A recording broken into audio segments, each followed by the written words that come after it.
오늘 강의를 이제 시작하도록 하겠습니다. 오늘 강의는 USB 타입C를 포함한 USB의 전반적인 기술 개요, 그리고 설계에 필요한 사항들에서 다룰 거고요. 크게 2시간으로 지금 강의가 이루어져 있는데, 전반 1시간은 USB의 전반적인 기술 개요 및 설계에 대해서 다룰 거고요.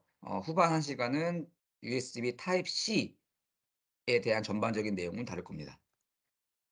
강의 순서는 USB란 무엇인지부터 시작하고요. 그다음에 호스트 또는 디바이스, USB의 토폴로지가 어떻게 되는지, 그리고 벤더 아이디와 프로덕트 아이디는 무엇인지 설명해 드릴 거고요. USB 설계 관련 속도하고 전원에는 어떤 것들이 있는지 볼 거고요. 그리고 USB에서 가장 중요한 이누머레이션이라고 하는 건데, 제가 번역을 장치 인식으로 했고요. 뭐 일부 서적이나 이런 데는 뭐 열거 과정 이런 식으로 되어 있는데, 열거 과정 하면 너무 좀 이해하기 어렵잖아요. 그래서 저는 장치 인식이라는 말로 바꿔봤습니다.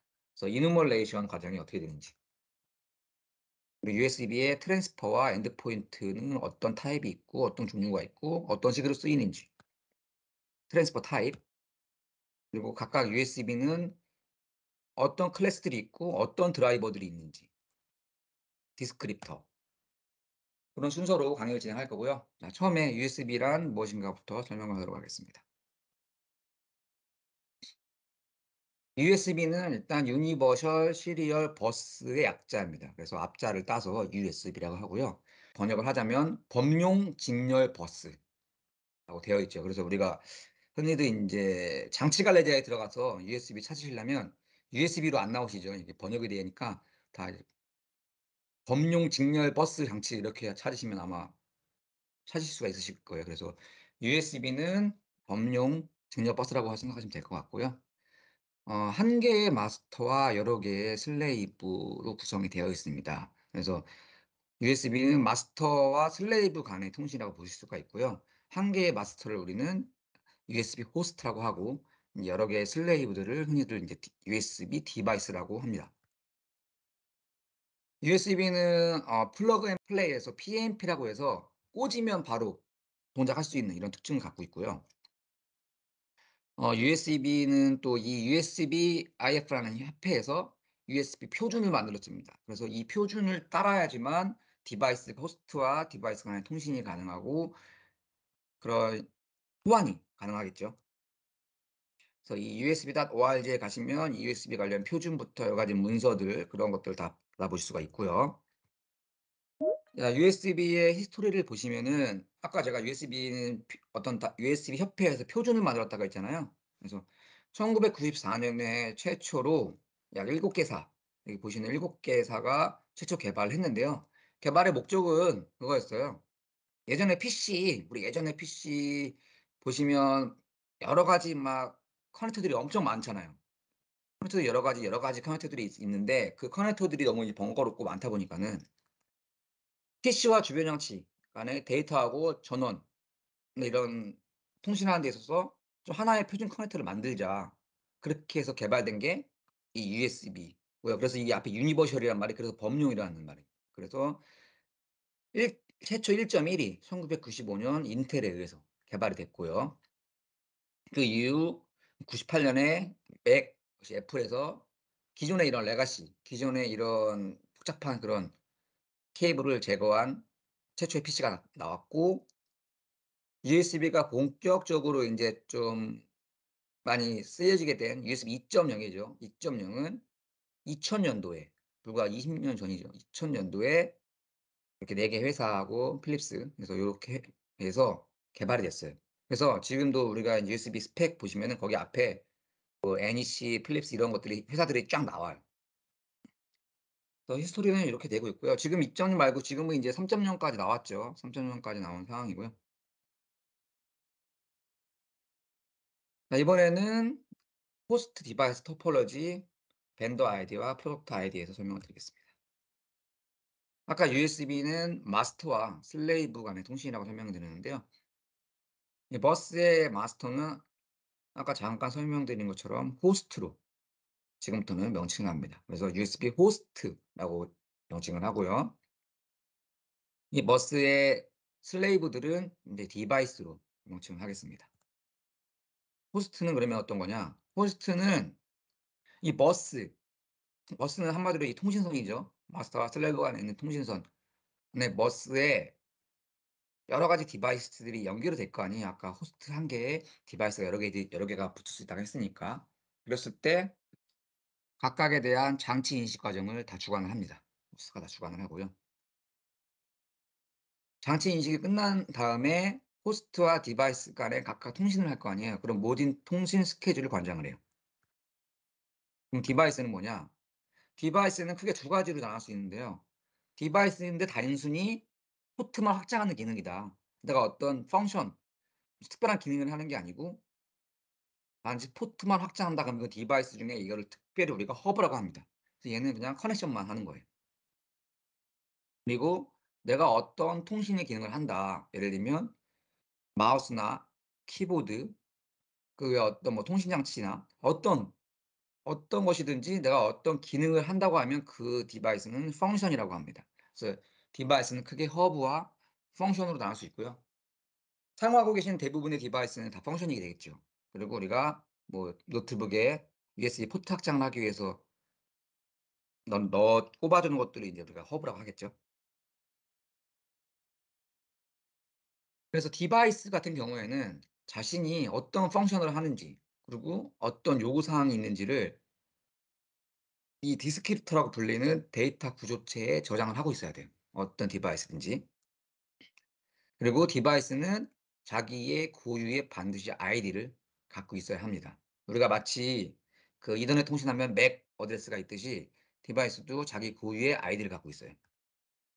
그래서 그 아이디를 우리는 벤더 아이디와 프로덕트 아이디라고 하는데 이 벤더 아이디는 뭐냐면 그 디바이스를 개발한 회사가 갖고 있는 아이디예요. 그래서 예를 들면 지금 뭐 마이크로소프트의 어떤 마우스를 사용하고 있다. 그럼 그 마이크로소프트사에서 나오는 모든 제품들 있잖아요. 마우스건 키보드건 뭐 어떤 제품이건 간에 전부 다 이 벤더 아이디는 동일합니다. 왜냐하면 마이크로소프트에 할당해 주는 거기 때문에.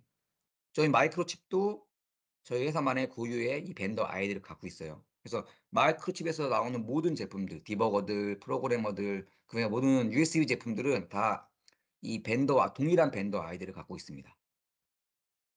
그다음에는 프로덕트 아이디가 되겠죠. 프로덕트 아이디는 뭐냐면 제품에 부여되는 아이디예요. 그래서 마우스 만약에 마이크로칩에서 어떤 디버거를 개발했는데 그 디버거가 USB 제품이다. 뭐 디버거 모델명이 여러 개 있을 거 아니에요.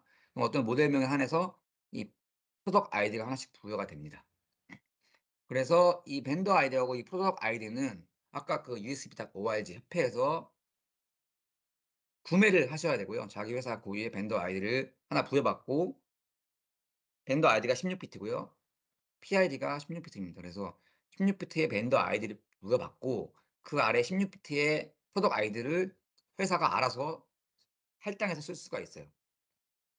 근데 이게 인제 비용이 좀 필요합니다. 이게 한 2,000불 정도 이상 필요해요, 이 벤더 아이디를 하나 구매하는데.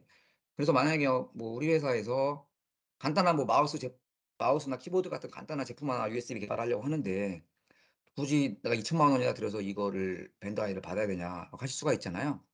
그래서 마이크로칩의 USB 제품을 사용하시면 이 USB 서브 라이센싱이라고 해서 마이크로칩이 구매한 벤더 아이디를 사용하실 수 있게 저희가 무상으로 렌탈을 해 드립니다. 그래서 마이크로칩의 벤더 아이디를 사용하시고 그 원하시는 개발의 회사의 제품 프로덕트 아이디를 하나 저희가 할당을 해 드려요. 그럼 고거 가지고 양산에 쓰시면 돼요. 그러면 아무런 법적인 문제가 없어요. 그래서 저희 홈페이지에 들어가시면 그 다운로드 받으실 수 있는데 거기에 이 신청 양식을 쓰시면 그게 이제 계약서가 돼서 저희가 PID와 VID를 하나를 할당해 드립니다. 그럼 고거 가지고 양산을 하시면 돼요. 근데 거기 인제 조건이 있죠. 단 뭐 마이크로칩 제품을 사용하셔야 된다라는 조건은 있고요. 그리고 인제 뭐 어드레스 벤더 아이디와 프로덕트 이외에 호스트와 디바이스가 통신을 하기 위한 어드레스가 필요합니다. 그 어드레스도 호스트에 할당이 되고요. 그다음에 우리가 뭐 제품을 개발했어요, USB 제품. 근데 그 제품에 '나는 이 제품에 시리얼 넘버 다 넣고 싶다.' 그러면 그런 시리얼 넘버도 디바이스에 추가를 하실 수가 있습니다. 그래서 계속 보시면 디바이스와 호스트는 어떤 이제 연결하는 구조가 있을 거 아니에요. 그래서 티어드 스타라고 해서 계층적 별 구조의 토폴로지를 구성하고 있는데요. 타이밍의 제약 때문에 최대 7 레이어까지만 가능하거든요. 그래서 보시면 호스트가 있고 호스트는 하나 밖에 없겠죠. 호스트가 허브를 포함하고 있다고 생각했을 때 허브에 연결되는 펑션, 아까 펑션은 디바이스라고 그랬죠. 하나 연결되고요. 그 허브가 있으니까 연결될 수 있어요. 그 허브를 통해서 또 펑션을 연결할 수 있죠. 그래서 최대 이 레이어가 이 타이밍의 제약 때문에 무한정 연결할 수 있는 거 아니에요. 여기다 허브 꽂고, 허브 꽂고, 허브 꽂아서 막 계속 붙일 수 있는 게 아니고 레이어는 7 레이어까지 가능하고 펑션을 최대 붙일 수 있는 개수도 127 개로 제한이 되어 있습니다. 커넥 타입에 대해서 살펴볼게요. 제일 많이 쓰이는 타입이고 우리가 가장 흔히 볼 수 있는 타입이죠. 다운스트림용 타입 A가 있을 거고요. 타입 B는 이제 업스트림용이고 요게 미니가 되겠습니다. 프린터나 카메라 같은 것들 이런 거 많이 쓰이죠. 타입 B가 되겠고요. 그다음에 미니 타입 B. 저희 개발 장비 디버거 툴들이 다 이 미니 타입을 쓰고요. 그다음에 마이크로 B 타입은 스마트폰 옛날 버전들이 마이크로 B 타입이 많죠. 마이크로 B 타입 이렇게 생겼고요. 그리고 타입 C 지금 나오는 제품들은 이제 대부분의 제품들이 타입 C를 채용하고 있죠. 그래서 타입 C 제품이 이렇게 되어 있습니다. 타입 C에 대해서는 이따가 상세하게 다룰 거니까 타입 C에 관해서는 이따 들으시면 될 것 같아요. 속도와 전원 살펴볼게요. USB 2.0 케이블은 4 개의 와이어로 구성이 되어 있습니다. T는 오타네요. 네. 그래서 우리가 DPDM 또는 D 플러스 D 마이너스라고 하는 차동 신호, 디퍼런셜 신호가 있고요. 이 두 개가 데이터 라인이 되겠고요. 그다음에 V버스, 5V 전원이 들어가는 V버스와 그라운드가 두 라인이 돼서 총 4 개의 라인으로 구성이 되어 있습니다. 지금 설명드리는 건 2.0 기준입니다. 3.0 타입 C로 넘어가게 되면 라인이 훨씬 많아지죠. 그래서 케이블 구성은 로우 스피드는 지금 거의 쓰이지 않으니까요. 풀 스피드와 하이 스피드 이상 다 실드가 필요하고요. 실제 USB 이제 USB 케이블 까보시면 그 안에 실드가 다 되어 있는 거 보실 수가 있어요. 디바이스 속도는요. 로우 스피드는 1.5 메가비트/s 나오고요. 풀 스피드가 되면 12 메가, 그리고 이 슈퍼 스피드가 되면 480 메가bps가 되고요. 마우스나 키보드 같은 제품들은 그냥 보통 풀 스피드 쓰신다고 생각하시면 되고요. 좀 대용량으로 데이터를 전달할 수 있는 뭐 외장 하드 같은 것들 있죠. 그런 것들은 다 하이 스피드라고 생각하시면 됩니다. 그리고 이제 USB 3.0으로 넘어가면 인제 슈퍼 스피드가 있죠. 슈퍼 스피드는 5.4 기가bps가 나오죠. 근데 속도 아까 우리가 데이터 속도를 인제 보셨는데 세 가지를 보셨는데요. 실제 데이터 전송률 USB의 전송률은 아까 원하는 그 속도와는 훨씬 떨어집니다. 아까 그 속도 12 bps다. 우리가 풀 스피드에서 12 bps다. 그럼 내가 USB 제품을 개발했을 때 12 bps가 나와야 되는 거 아니냐 할 수 있는데 이론적으로는 12 bps가 있지만 실제는 USB 프로토콜이 있겠죠. 프로토콜에 오버헤드가 붙잖아요, 앞에. 패킷 넘버도 붙고 뭐 책선도 붙고 패킷 아이디도 붙고 이런 게 붙기 때문에 그 오버헤드가 생기죠. 그래서 실제 로우 데이터의 전송률이 떨어지겠죠. 그리고 버스 쉐어링. 아까 설명드린 것처럼 마스터 한 대에 슬레이브가 최대 127 개까지 붙을 수가 있어요.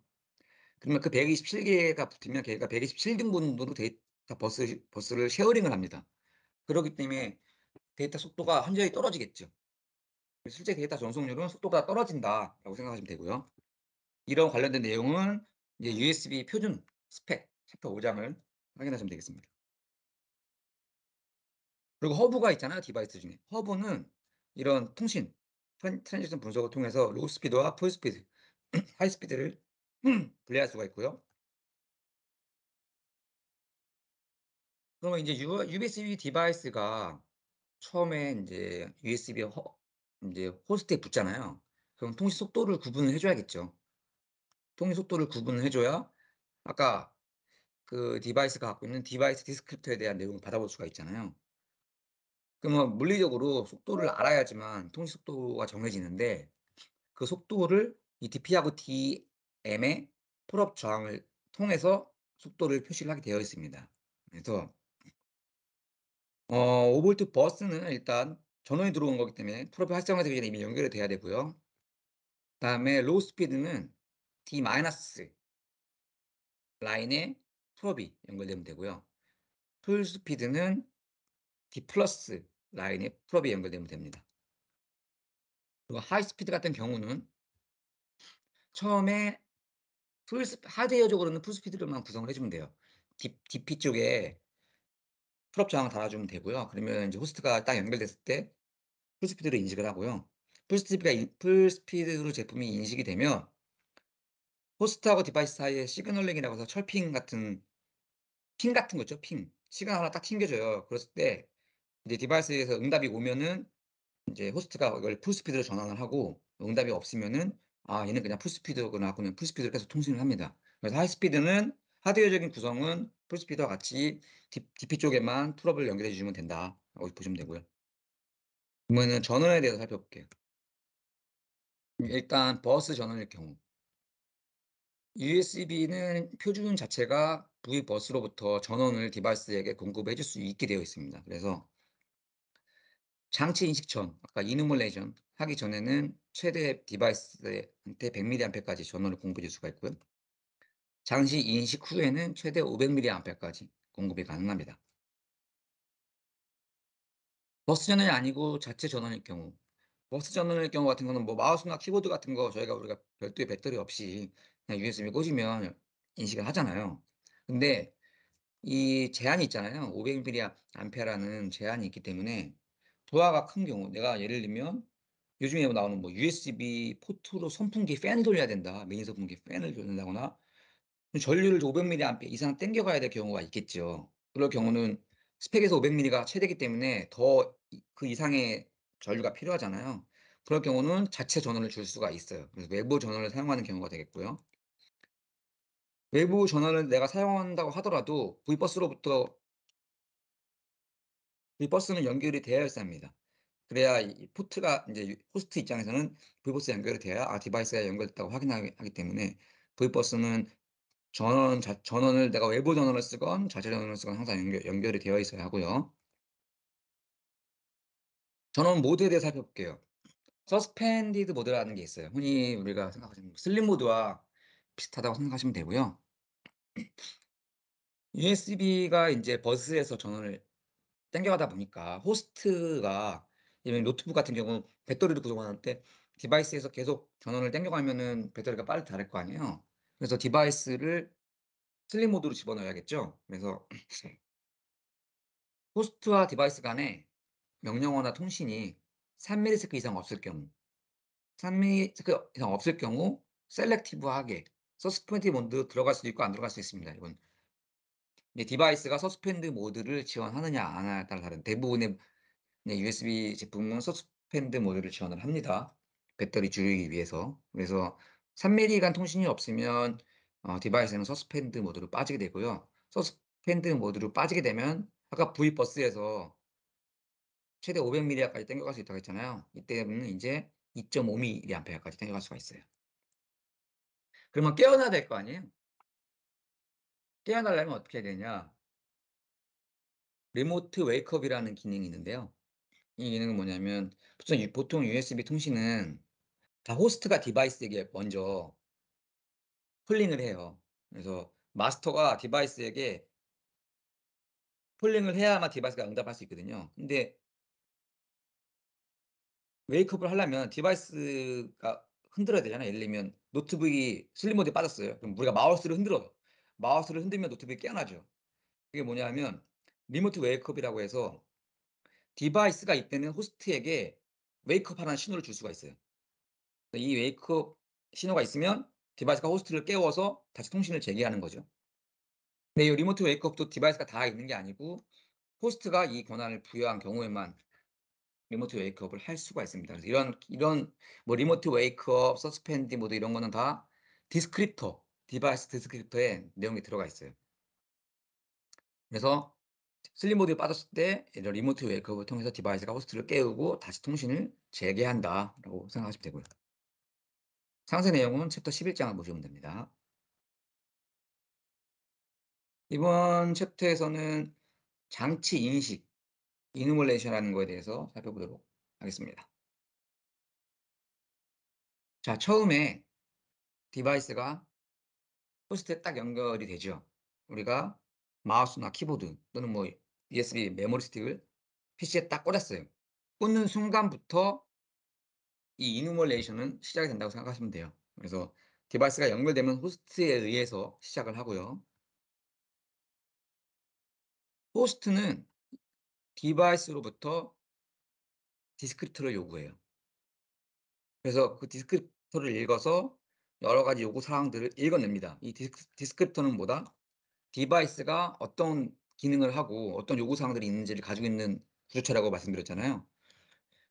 그래서 호스트는 디바이스로부터 이 디스크립터를 읽고 그 요구 사항들을 파악하고요. 그리고 디바이스에게 어드레스 한개를 할당해요. 아까 최대 버스에서 127 개까지의 디바이스가 연결될 수 있다고 했잖아요. 그래서 1 부터 127 까지 중에 어드레스 하나를 디바이스에게 할당을 합니다. 그래서 호스트가 이 디바이스의 디스크립트를 읽어 봤더니 아까 파워 뭐 최대 500mAh까지 한다고 했는데 파워나 그 대역폭이 있을 거 아니에요. 거기에 합당하면 호스트는 디바이스를 활성화시켜요. 활성화시킨다는 이야기는 뭐냐면 장치 관리자에 등록을 시키고 그다음부터 통신할 수 있습니다. 근데 디스크립터를 읽어 봤더니 파워가 만약에 뭐 600mAh를 요구한다거나 대역폭이 2.0 인데 뭐 10Mbps 이상을 요구한다거나 그러면 호스트는 이거를 충족할 수가 없죠. 그럴 경우는 그냥 알 수 없는 장치로 빼 버립니다. 관련 내용은 챕터 9를 참고하시면 됩니다. 자, 퀴즈 인제 드릴 건데요. 장치 인식 후 도입버스로서 받을 수 있는 최대 전류량은 얼마가 될까요? 아, 아까 설명을 잠깐 못 드렸는데 강의 끝나고 저희가 10분 정도에게 스타벅스 쿠폰을 드리거든요. 그렇기 때문에 질문을 많이 하시고 최대한 뭐 이런 강의 참석하신 분에게 저희가 끝나고 그냥 임의로 저희가 선정해서 10 분에게 스타벅스 쿠폰을 드리도록 하겠습니다. 전략은 어떻게 될까요? 아시는 분은 인제 뭐 채팅창으로 남겨 주시면 되고요. 500mAh가 되겠죠? 자, 디스크립터란 무엇인가? 아까 제가 설명을 드렸는데 디바이스의 기능과 요구 사항을 포함한 데이터 구조가 되겠죠. 되겠습니다.